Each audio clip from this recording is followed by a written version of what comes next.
My name is Ben Badger. I'm from Kihiwan Cree Nation, up in Treaty 6 territory. It's known as Canada and Alberta region, but we were here before those borders were there. Our people were here before these pipelines came, and will always be here. The blood memory that runs through these lands that we're standing on, I'm very honored to be here in front of you to share a few words. I won't take too much of your time, but I came down here for a reason.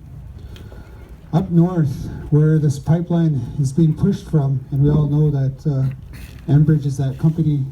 It's the middleman pushing the pipe, and they bought that project from Energy Transfer. And I was traveling down here with my friend. My friend Ken Dion has brought me down here safely, and I've been praying. I'm praying about a lot of things. So back home recently, my brother was just murdered. My baby brother, Jonathan, Kapetohta. This is what he left. He left his spirit in this staff. And what the staff represents is love, forgiveness. And in order to do that, we have a lot of unresolved trauma. Not only us as Indigenous, but as humanity. Those people standing on those front lines, they're hurt too. They don't even know what they're doing. They're zombies. They're so bought into the capitalism, money, greed, and ego, and they're protecting something they don't even know about. They're not thinking about the generations that aren't here yet. So when we were coming here, we're thinking about what's our purpose. Our purpose to be here today for me and our bloodline from up north, me as a tribal leader back home, was that we came here to speak on behalf of the generations that can't speak yet. I have daughters, I have a son, and they're going to have children someday, and we hear that. I hear that lots. I've been watching as much as I could. The world's watching. You hear that. What are we going to tell our kids, our grandkids, when they ask, what did you do? And I'm so, there's no words to explain the feeling that when I drove into this camp, when I seen it, that each and every one of you that's here doing something, that I'm so grateful that I can say I came here to share a memory with you people, to share what I'm going to go home and do with, that we did something and we are doing something and the Spirit's here, and that's the power of prayer. So I've been watching recently with the frontline and what's happening, and the same thing's happening back home, not to that extent, but within our leaderships back home, we struggle because there's conflict. There's conflict because there's a lot of corruption. I'm just going to say it that way, and we know. And there's good leaders, but there's far and few. But each and every one of you here I see as leaders. We're all leaders. But when I came, I was thinking about what can I do, what can I say that'll give some strength.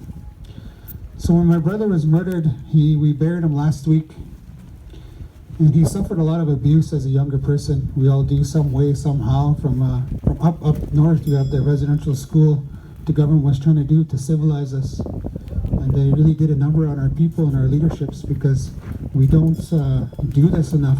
What you guys are doing here, the women, children, the men, the warriors that are here, we don't do this enough up north. I'm going to take what I learned down here, what I've seen, and I'm going to bring it back up north. I'm going to talk, and I'm going to speak some hard truths about what we can be doing, because there's a lot of things that we can be doing strategically to Enbridge, because they can try to build this pipeline, but if we stand up north and do some direct action, that nothing will flow in that pipeline, because that's coming from our territory, and that's Mother Earth. That's the Mother Earth that we're responsible for, and people aren't going to like that. I know a lot of people don't like the stance that a lot of you are taking. You get a lot of criticism, but that doesn't matter. What matters is that we know in our heart, we know that when the Creator watching us, that we know where we're supposed to be. And I was supposed to be here today to share some words. I'm a humble person. I'm not here for ego. I'm here for my brother and the teachings that he left. So it's very hard. It's still very emotional because I never really accepted the loss of my baby brother, because he always wanted to do this. He wanted to come down here before he passed. He was murdered in the negative side, the drug scene. He was trying to protect a woman from being kidnapped from some negative people, and he went to meet the Creator. But he wanted to be here, so I came in his memory, and he's here, he's in the staff, and he's watching, and he's always going to help up there, because there's people helping us, the ones you can't see, the ancestors that have gone, and so humbled to be here.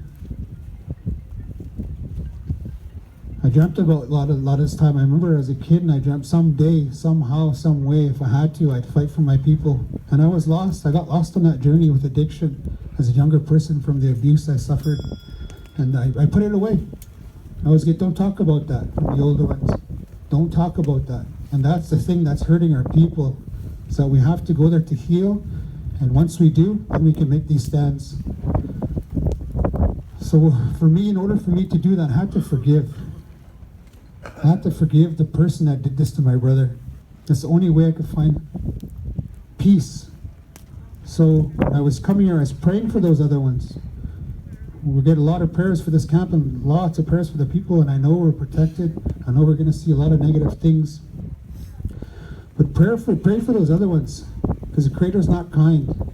And they have kids, they have children. And if we can see that our love is so powerful that we forgive them for what they've done, that nobody can hurt you, nobody can do anything to you. So I had forgiven the person that did this to my brother, because that's the only way I can move forward. And once I made that forgiveness, once I acted on that, I came here. Creator led me here, guided me. I'm here safely. Now I'm going to take what I learned here, and I'm going to go home and talk to our leaders up north. And I'm going to say I'm going to do my best with all the work and energy that's been put into this camp to share the words up there. Because us in Treaty 6, especially Treaty 7 and 8, where the tar sands is, there's more we can be doing. And I promise you, from the bottom of my spirit, with the Creator and the grandfathers and grandmothers and all the helpers that are here working with you, that I'm going to do my best. I promise you, the spirit of everything that you put in here, all the sacrifices that you put to be here, that it's not going to be for nothing. My brother won't be for nothing, because he wanted to be here with you. And I'm really honored for you. I'm really honored for you taking the time to listen to me. I had so much that I wanted to say, but that's the gist of it. And I know there's some friction at the front line, and I just want to share a message with the men. For us as men, the stigma of don't cry, be tough, it's wrong. It's wrong. We've got to love and forgive quickly, especially amongst our own. If we say something wrong, sure, go into some angry, but right away forgive that person. Go to them and say, what you said to me or what we did was wrong, but I forgive you for that. We can move forward. Because if we hold on to that negative stuff, it's going to hurt us. And that's what they want. They want us to internally go wrong. But if we act with love and forgiveness and right away, things will work. Things will work. So I promise you, I'm going to take this up to Treaty 6. I'm going to do something. I promise you. All right.